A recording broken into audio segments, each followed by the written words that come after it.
It's been interesting as I've sat here, and so many people from across the aisle have stated that this is a bipartisan bill, yet the Democrats keep saying that we're not going to vote for it. So it doesn't sound bipartisan. But I also would argue that it's not even a partisan bill, because ultimately, what I want to get to is the math of how you get this across the line. So I don't even think it's a partisan bill.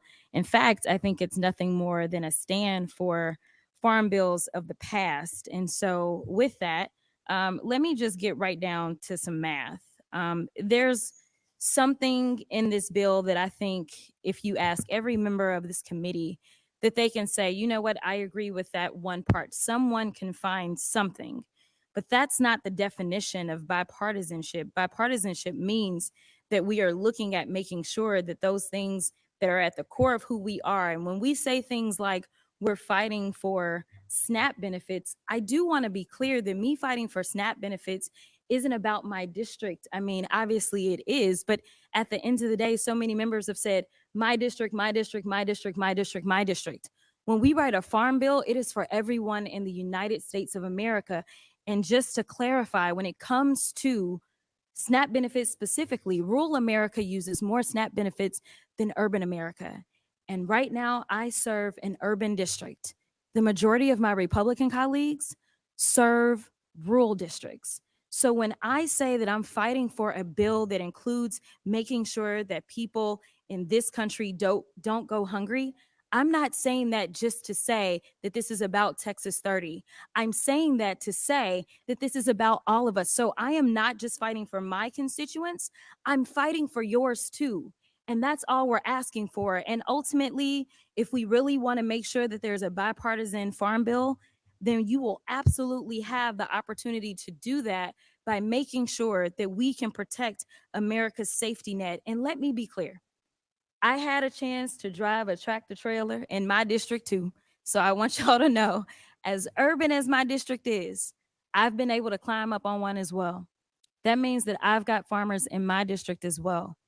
And when it comes down to it, I know that the average American who hasn't necessarily worked on a farm probably doesn't realize that you just will a crop and in a day it sprouts up. But instead, they have to make plans. And to decide that you're going to pull this money out of the ecosystem, it's not just about the people that will go hungry, but it's also about our farmers and our ranchers and our producers and them being able to adequately prepare for making sure that they can take care of the American people. Now, I said that I was going to have a little conversation about math. And when we start talking about math, the reason that I say that this isn't bipartisan or partisan is that we all know that there are certain people on the Republican side, and I'm not saying in this committee, that have never ever voted for a farm bill. They never have. And at least one of them serves on the Rules Committee. Now, if we look at just this term, and I'm a freshman, if we think about the math, every single bill that we've had to put up on suspension, we know that that takes 2/3. If we can't even get the Democrats on this committee to support this bill out of committee, this bill doesn't even make it to the point that you can say, listen, we passed a bill out of the House, Senate, now come to the table. If you really want to increase your leverage and make sure that we do right by everyone that is impacted by the farm bill, which is everyone in this country, that means that we decide that we actually are going to negotiate and actually say, hey, Democrats, we know that these are the things that you just won't give in on. And we've got our things that we won't give in on. But we will work together and make sure that if this bill has to pass on suspension, that we will do it.